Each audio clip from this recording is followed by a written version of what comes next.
Hey, everybody. Welcome to You Drink, You Learn, episode 13. And our topic today is working out loud with our guest, John Stepper. John, welcome to the show.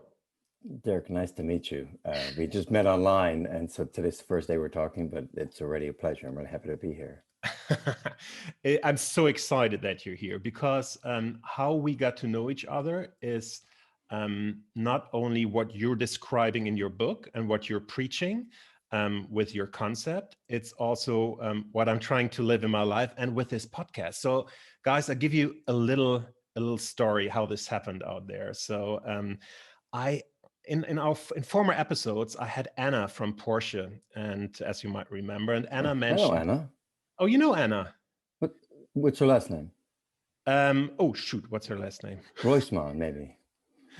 There's The- probably many Annas at Porsche, but if it's the same Anna, that would be quite Anna fun. Roisman. That's the one. Yeah. Now, okay, this story got even better because now it shows how small a world it is. Go ahead. Okay, I had Anna, and we were talking about agile, and she mentioned actually in the pre-talk, she mentioned that she's in this great circle, in a working out loud circle, and I said, what? Working out loud. I said, what is this? And I had something in my mind because it's very, you hear it working out loud. So I could relate. I'm like, okay, I think I know what it is, but I don't know what is it? So we didn't have much time. She gave me a brief explanation, very short. So I did my research. I Googled you, John. I found your book. Nicely done. The book is Nice. called Working Out Loud. I can highly recommend it. It's a good start to the process, and I realized, Jesus, this John is describing something which totally fits to my life, and which I also realize fits to many people out there, having been a leader for a long time and a lot of one-on-one conversation with people who feel they're stuck in their life. I think this is perfect. So, and also, as you also know out there, my podcast has the idea to connect you guys and to inspire you to collaborate, to talk, to listen, and to learn. So it was a perfect match. So I posted the book on LinkedIn. I tagged John. John answered, funnily. I also tagged Martin Lindstrom, by the way. His new book was next to yours. He didn't answer, so you have a way better. One for John. There you go. One for John. And we got into a great conversation, and here we are in the podcast. So, John, again, thank you so much for being here. Oh, it's a pleasure. What happened there was you were kind enough to just offer a little bit of attention, right? To say, oh, here's a book. You weren't really expecting anything. And then I saw that and I said, well, that's nice. I don't know who Dirk is, but I looked at your profile and I made a short comment. It was just, it's not going to change the world, just a small little exchange. And then we did another one. And then I saw your digital fingerprints on other posts. We had other comments. Then there was an email. And that just quickly, like in a few days, went from we don't know each other exists to he seems like a nice guy. I feel connected or related to him in some way, and I trust him. And that's all that this is about. It's building trust and relatedness to increase the chances of cooperation or collaboration, and it feels good. And that is, we're already deep into the content of Working Out Loud, but you're right. It's the living of the concept, and it was so great to see how fast there is a positive result coming out. And So that's how I know Anna Roisman. It's not like we're buddies, but she, how many employees are at Porsche? 30,000. How many might I know sitting here in New York? 5. She's one of them. Don't know her title. Don't know exactly what she does, except she's interested in agile and new work. What I do know is that she's smart, creative, nice, and if she ever needed something, I'd be happy to do it. So That's how it works. I love it. John, before we start exchanging listening and learning, there is this habit and the tradition on my podcast that we talk about the drink we're bringing. And also because of COVID, I can't be in New York right now. I would love to be in New York in a great cafe or bar and chatting to That you. would be nice. That would Someday. be, that would be nice. It'll come back, I'm sure. So what drink are you drinking right now, and where would you want to have it? What is a place you really like and it would be good for a conversation like this? So, I don't know that I really planned this carefully. Water, not terribly exotic, but just by having this, so I drink water out of this all the time, and just by having this means I drink more, which is kind of odd. You would think it would be a choice that I have free will about how much water I choose or not choose, but no, the size of the container actually determines how much I will drink. And part of my, so I carry this around, part of my, my one word for the year is well-being. And so as much as I like wine, coffee, and whatever everyone else drinks, if I carry that around with me, I feel like I'm nurturing myself. Where would it be? In a big public space in New York, bustling with energy. There's a place called the World Financial Center, which is where I live. And gorgeous views of the river, lots of sunlight, and just people all over. And I'll be there on my laptop, working away with my water. And I haven't done that for probably a year. But I will do that as, in a post-vaccine world, I'll be doing that for sure. I'll be happy to join you. As it's also still early here, I brought a coffee, and I'm drinking it in a weird mug I got from my old HR business partner at Nike when I left, and it's from a very local roaster here in my quarter called Chamong. I will post their website when I post the podcast. I can just recommend them. A very small local roaster, but they're doing a great job. And as you know, I always support local stores. And it's a great coffee from actually Ethiopia. So it's not fair. You prepared this, you have some exotic drink, and I've got water. Well, John, it's not like I didn't send you this one question. Okay, fair enough. So also for the people out there, my podcast is never really prepared. I just give the guests the two questions, the first and the last one, which is also not by a surprise because they're always the same. But I make sure that my guests always know them. So John, again, great for having you, and I already feel that it's going to be a great show. For the people who don't know you, can you help us a little bit and tell us what your life path has been, and so how did you become the John you are today, and have there been moments or people who really made a difference, who let you go into a different direction? What happened? So what were these turning points in your life?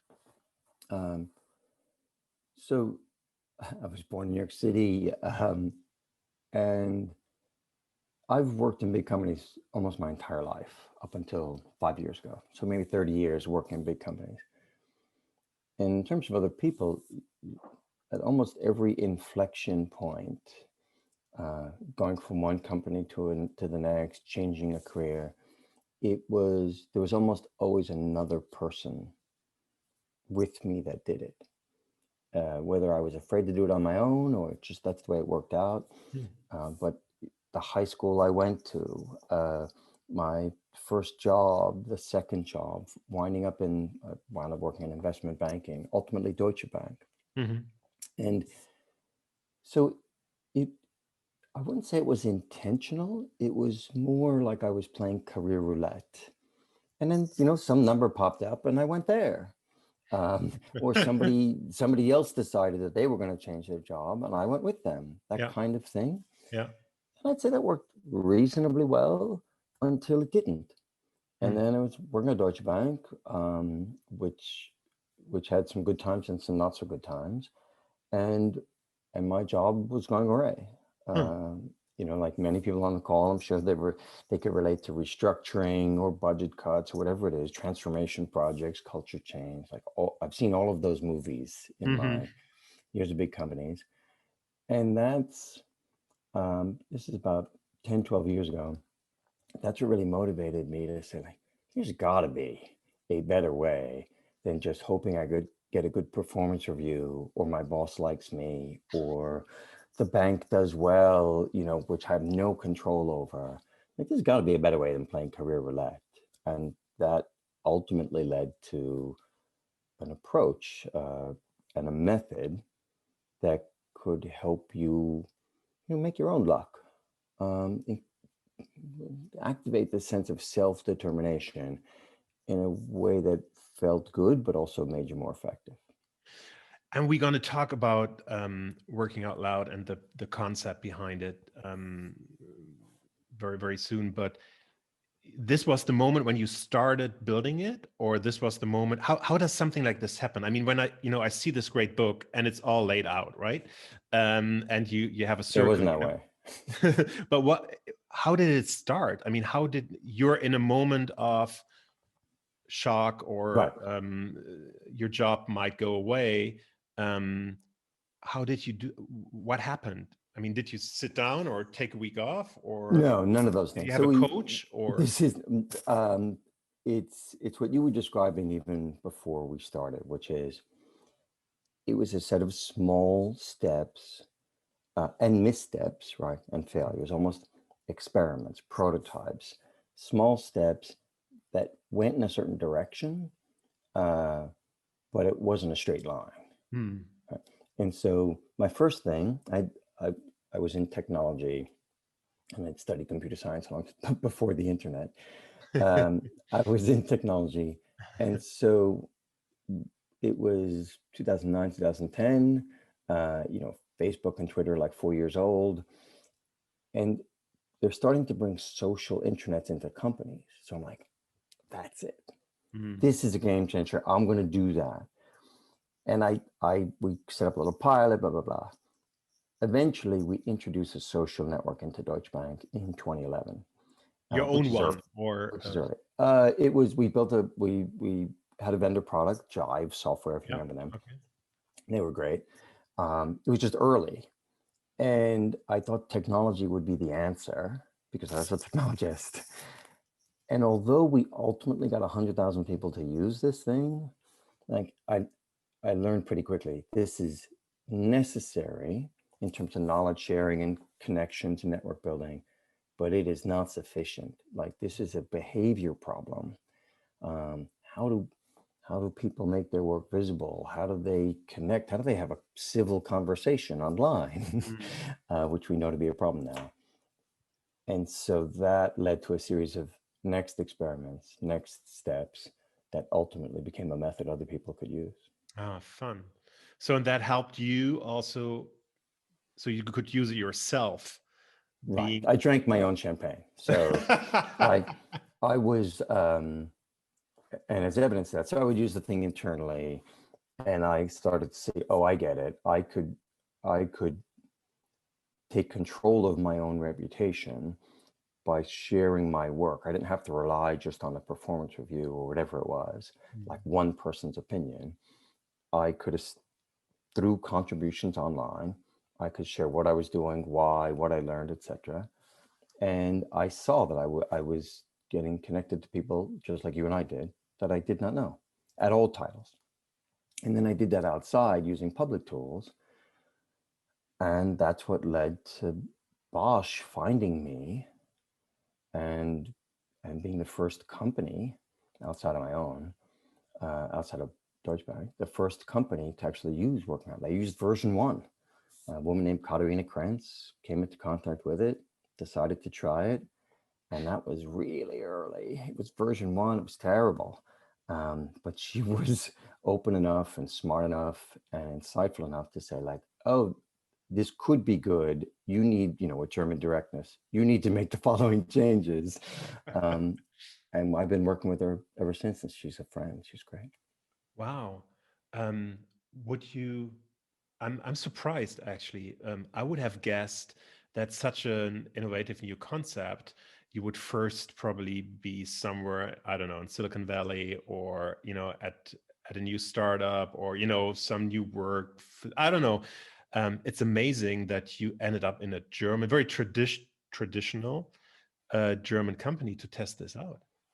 So that's actually a good point to make, which is you actually have no idea. I have no idea. Right? It is a big world. Yeah. So it's not like the CEO of Bosch came down and decided to do this. Yeah. It's one lady out of 400,000. And I didn't know her. I didn't find her. She found me, or rather my contributions, writing blogs online about working out loud, are what served as the connecting point, like a bridge to establish it. Yeah. So this idea, if I said, oh, I have a business plan, sure, maybe I would have gone to some creative company, maybe. Instead, I worked out loud. I made what I was doing visible, and that greatly increased the chances that I would find somebody who thought this was useful for them. And I did. And that is, again, all what Working Out Loud is about. So help now, please, our listeners, and give them a brief explanation. What is Working Out Loud?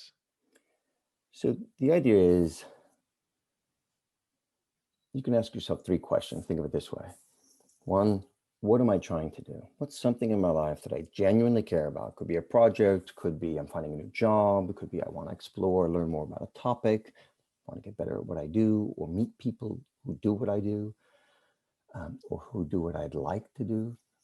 So I have some goal in mind. 2, who's related to that goal? Like literally a list.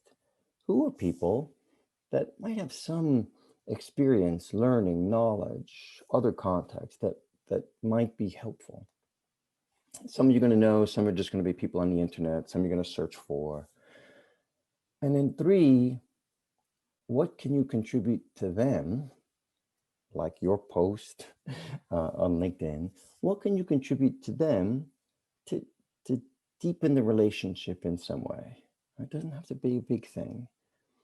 But over time, those contributions are like signals that deepen trust and relatedness, so that over the course of that network, I increase the chances of cooperation and collaboration with some of them.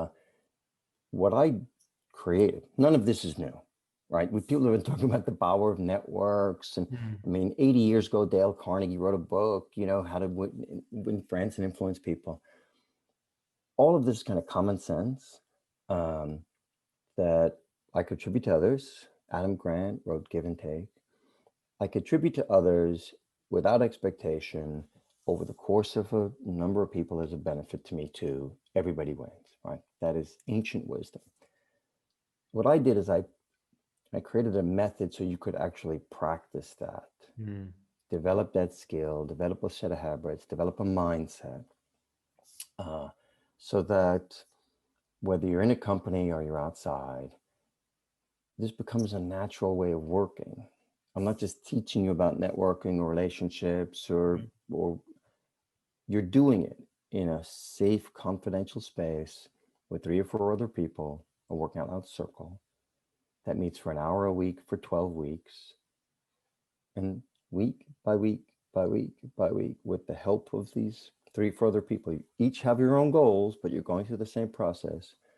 You build a bigger network. You're more comfortable with making contributions in a wide variety of ways: in person, email, social media, intranet. And you feel better. You are more connected with more people that can help you to get something done. That's how it works. It's great.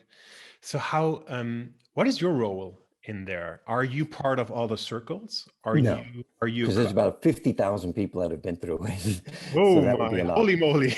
Yeah. No. Well, see, no, I designed it. So originally my first idea was, after the social internet in 2011, was I would coach people.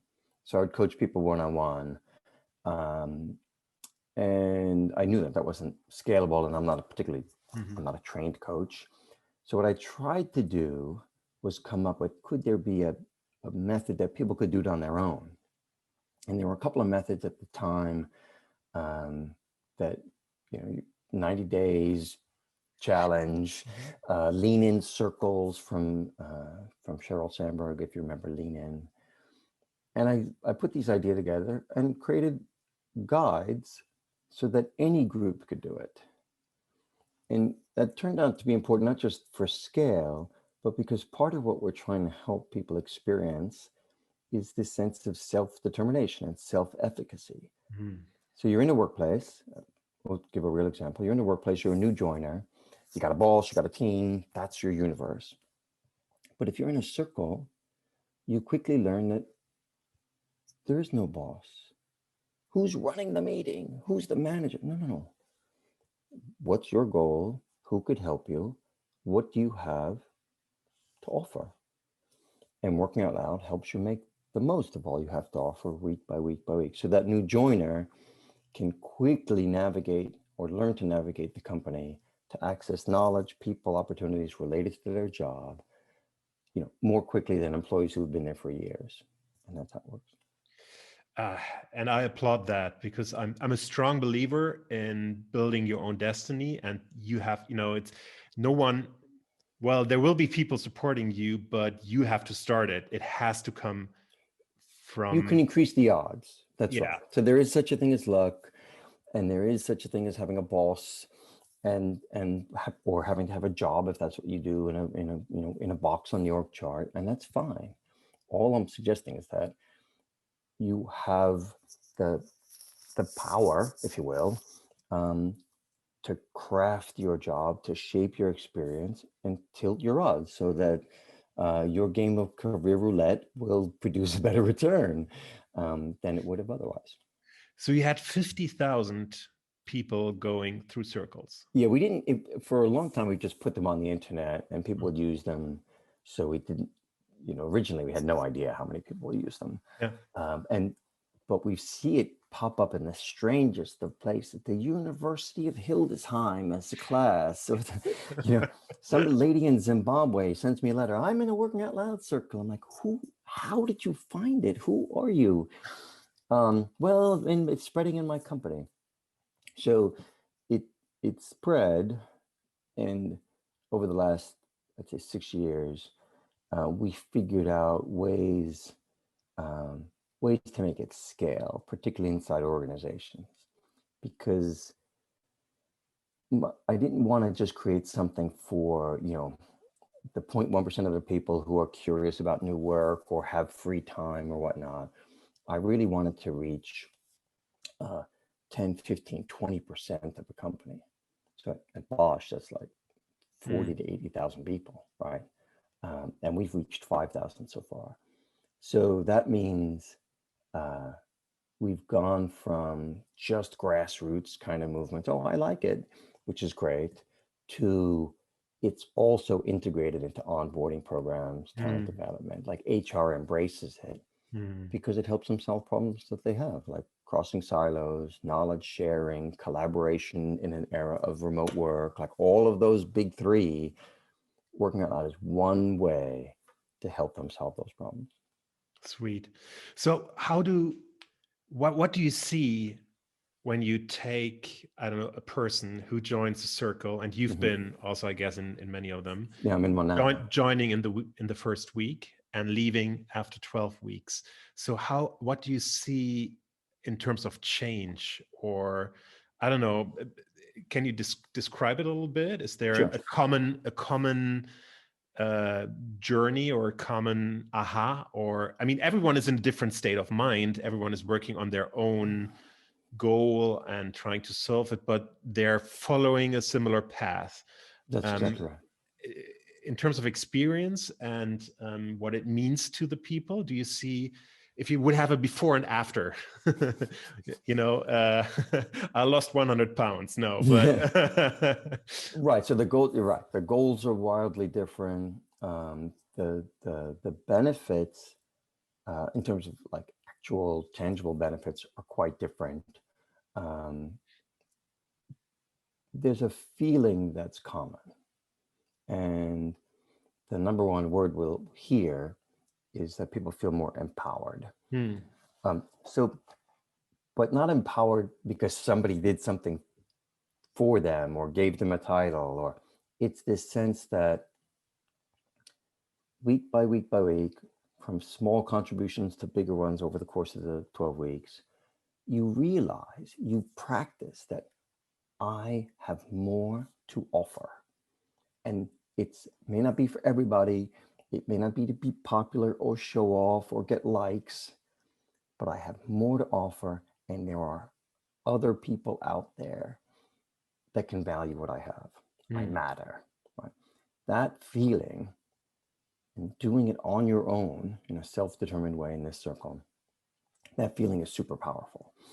And there's a group now you may have come across. I'm going to say the word in German. Please don't make fun of me. Frauenstarken. Have you seen them? Frauenstarken, yes. Yeah. So Katharina Krantz, same lady, right? Was a perfect working out loud example. So she has a job, right? But she's like, you know what? I have something else to contribute. I'm going to spread working out loud for female empowerment. She gives it a name. She and I work together, but she does all of the work. She creates some additional content with a team of people. 3,300 women join this thing, and it's all in German, and all of them wildly different goals. But it's women. It's a lovely phrase because it's women realizing more of what they have to offer, like their inner strength, but it's also women connecting to strengthen each other. And the post, thank God for the translate button on LinkedIn. The posts are beautiful to see these women being unlocked and saying, yep, there's more to me than just the box I'm in or the acronym or what my boss thinks. There's more to me than that.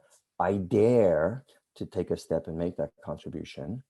Again, small steps in a safe, confidential space. So it helps you get started. And then when they do, they feel something. And that's why working out loud spread, because they tell their friends, they tell their companies. And that's why we're on the call today. I've told someone actually today. There you go. Thank you very much. A person who felt that she could deliver so much more than which is required in their current job.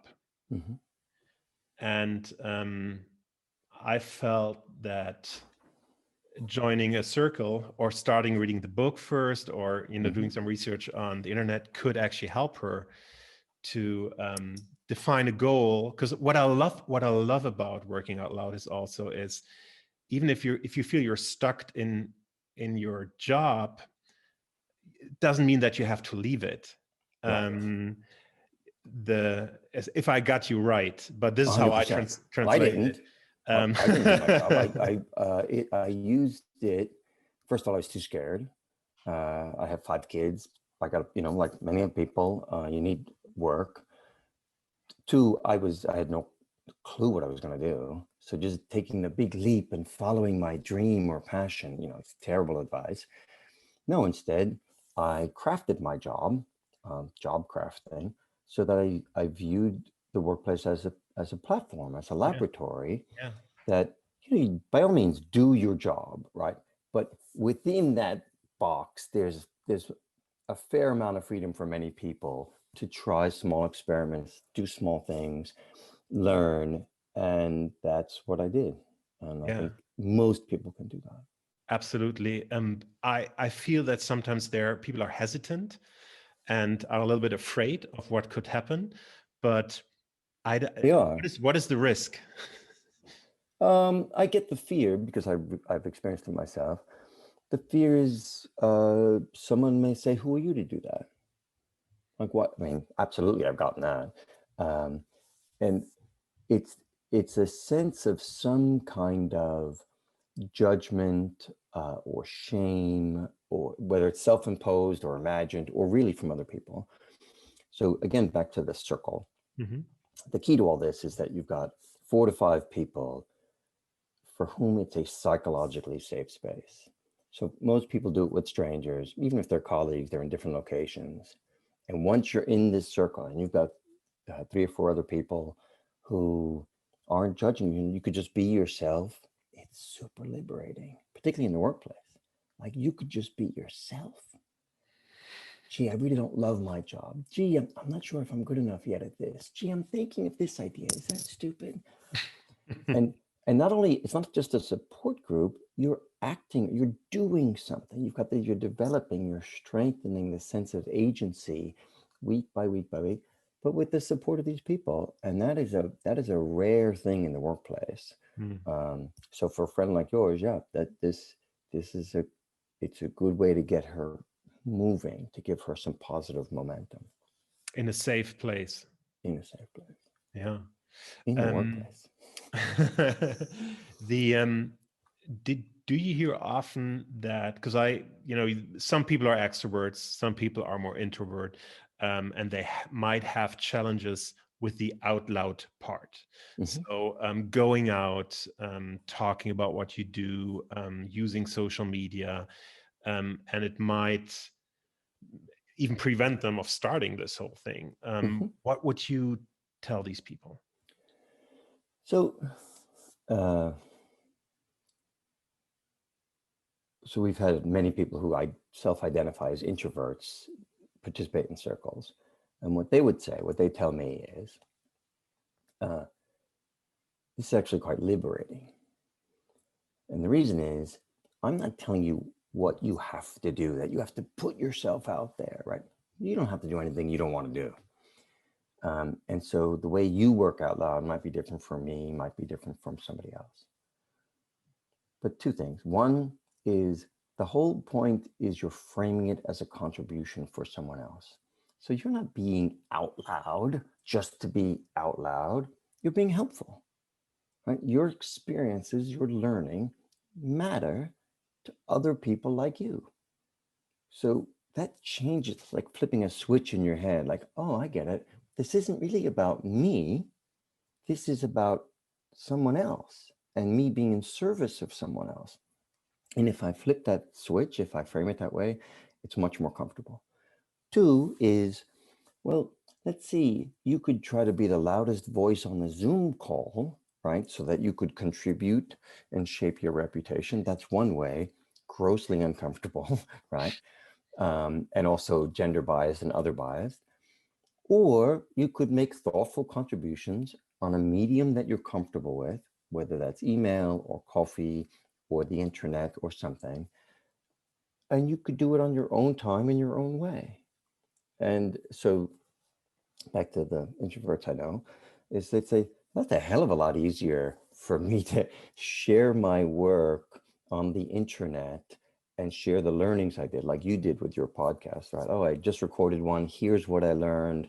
That could be a lot more comfortable than giving a talk or trying to make your point in the management team meeting.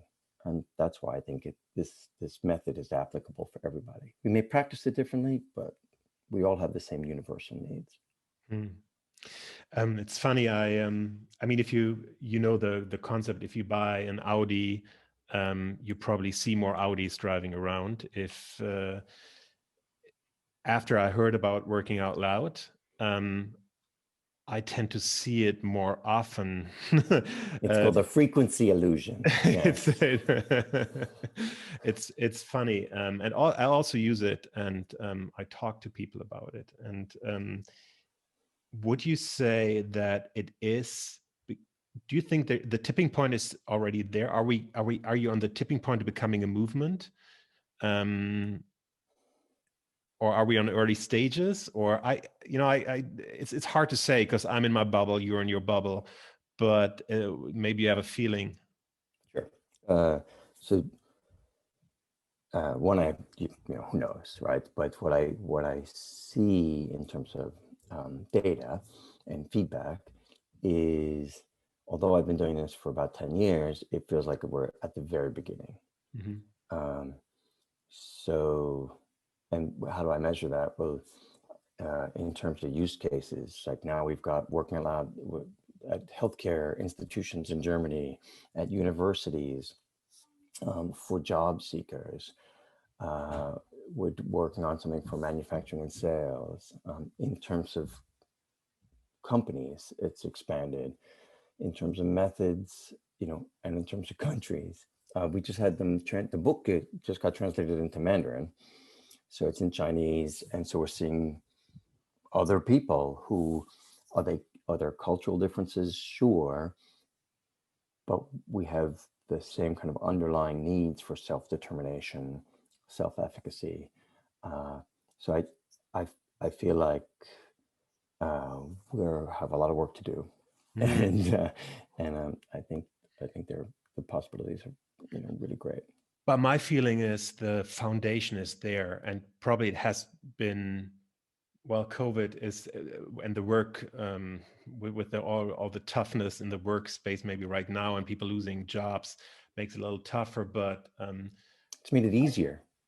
Or maybe it's making it easier. Because at least for companies, they're like, we need something. We need something to connect employees, because, and you mentioned this earlier, all of the spaces where we used to come together are gone, except for Zoom calls. So this thing, if I can give somebody an hour a week and give them a way to develop themselves in a way that isn't just about the next agenda and the meeting, let's do it. And then so it's even better. You're taking a look now from the company side, and it's actually something very much needed. I'm going from the other direction, from the employee side. I had so many interviews in the last years with people, job interviews, and from people coming from big corporations joining our small 300 people company. And what I realized is that there is a lot of people are looking for a more purposeful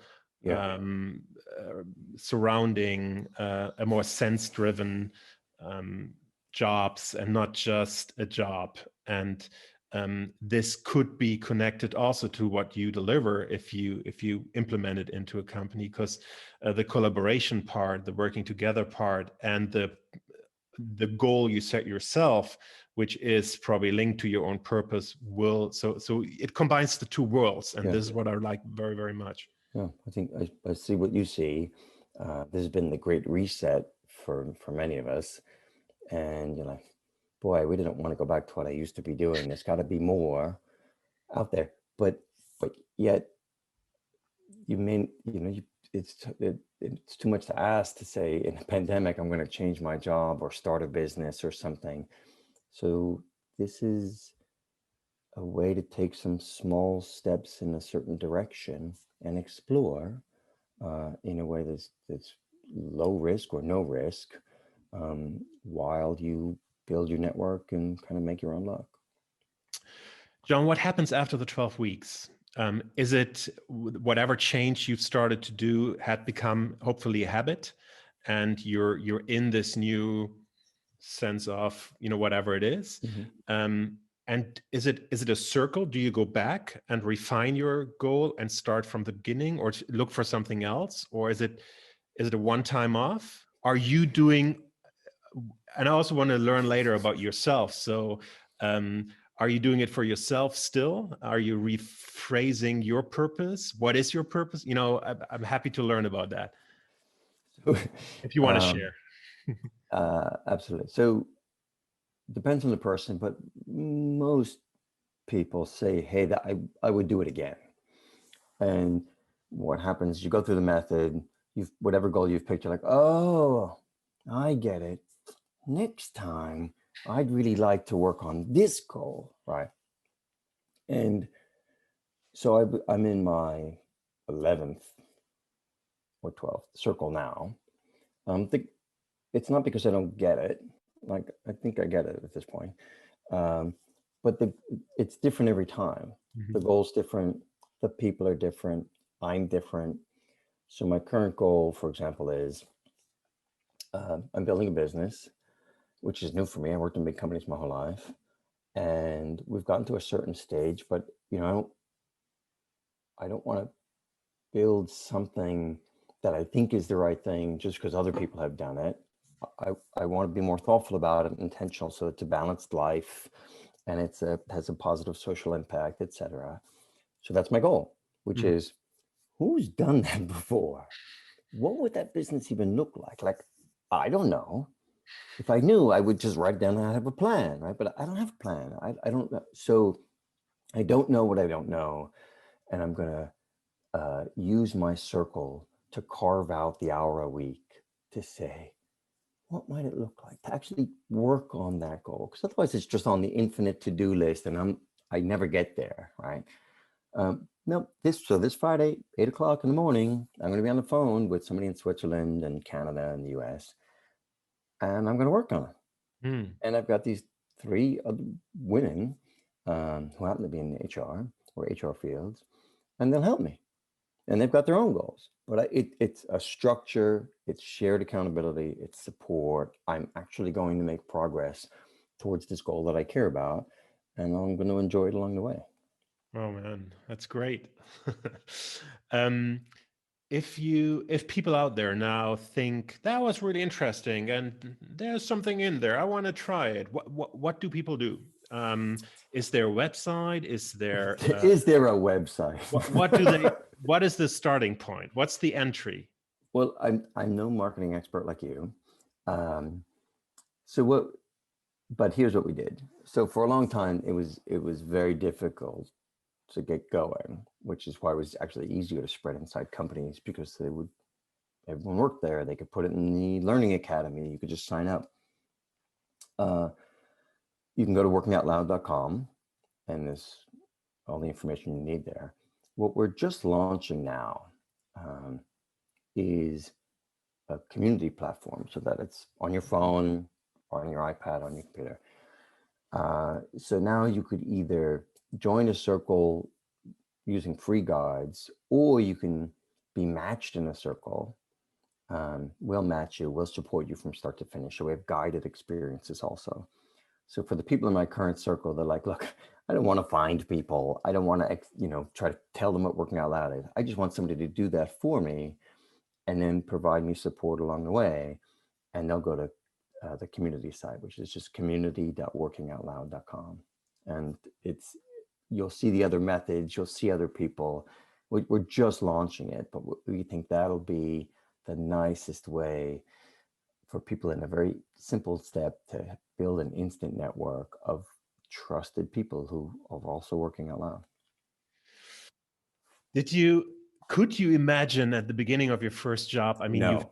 you've been in, I went to your LinkedIn profile and I've seen you've been in telco, you've been in the banking and the finance sector. I used to work on the trading floors of Jesus, selling derivatives. Yeah. Yeah, exactly. I'm thinking about how to phrase the question now. Okay, a very different life, full stop. What did you learn in that life which helped you today in your new organization? And even if it's something not to do or not to go into a certain direction, but what have you taken out of this very, very different life which is helping you today? So sometimes look, working in big companies, there are good things and bad things. I'm very grateful for the opportunities I had at Deutsche Bank, although at the end they laid me off, and that didn't feel so good. So I've had highs and lows, kind of like everybody else. Certain things I took away were skills, like we're saying, we're crafting your job. Mm-hmm. So I learned about social networks and communities and collaboration tools and all of that. Mm-hmm. I worked on the trading floor, so I learned how to deal with egos and money. And so when I'm, dealing with big companies, like, I've seen all of this before. And that's good experience for me, but it also helps me to empathize with employees of current companies. Like, I know what it's like, mm-hmm. and I've been there with you. In terms of what I don't want to do, or what I might avoid, is your kind of classic management theater, right? Like, I'm the boss, I have direct reports, even all the military language about, of surrounding the hierarchy. I don't need any of that. The people I work with are great human beings. Katharina Kranz, Lucas Futterer, Sabina Kluger, her husband, Sophia Roediger, like Stephanie Moser, you pick them. They're people I've met just through working out loud. And there's no stress, no drama, no combativeness, no defensiveness. It's just creative, smart people who are building a business while they're also trying to have a positive social impact. And it's that was not the way the company felt, but that's the kind of company I want to build. Is there a rule or something, I don't know, culture sentence, or I don't know, something how you would you're building your own company now, and I'm just reading the Netflix No Rules book. Yeah. So I'm always interested in how what are trying, especially when it's a new company and it's starting to build, and in a very short time, how a culture is seen at the beginning and is changing also over time, and what do you do to move it in a certain way? Is it something you already thinking about, or is it just happening naturally because of the like-minded people you have, or how does it work with you? That's a good question. It's not something I don't picture myself as the wannabe CEO that's crafting the culture and the PowerPoint deck that will go viral. Whatever it is. Yeah. So it's something that's emerging, I think, but there is a culture or a feeling. So people in the working out loud community, like the 3,000 ladies in Frauenstarken, they'll refer to it as the working out the Vol spirit. And like, what does that mean? Well, I think what they mean is it's kind, it's empathetic, it's generous, it's purposeful. So it's not just everyone's nice and nothing matters. Mm-hmm. No, we all want to get things done. Who's building a business? Who needs a job? Who's got a project? Like, but we can do it in a way that brings out the best of us. Mm-hmm. Right, that appeals to the best of human nature, that again makes the most of all we have to offer. Like that's the tagline. And then individuals are they thrive in that environment, and it feels better. You still get work done, you're more effective, but it doesn't have to be what I experienced, which was kind of a stressful, combative environment. It doesn't have to be that way. That's just one kind of system. There are others, and this ethos, this working out loud elements of ethos, is a much nicer way to go, and much more productive. Yeah. Well, I wish you all the best for building your company. Thank you. And I think you're off a great start. And for me, it sounds like there can be a movement, and I will do everything I can to support you. Well, and Sam, now that we're BFFs, yes, I have a very distinct sense that we're going to cross paths multiple times. I look forward to it. I'm sure we will. There are two more questions left. I want to ask you. One, I sometimes use it, and it's a stolen one from a dear friend of mine, and we had a lot of job interviews together, and she always asked the question, which questions have I forgotten to ask, but you would have loved to answer it? I think it's the, and this might have been your second question, like, where's this going to go? Like, what's the big picture, right? Where's the future? Yeah. And where do you see yourself in 3 years? Thank you. Well, sir,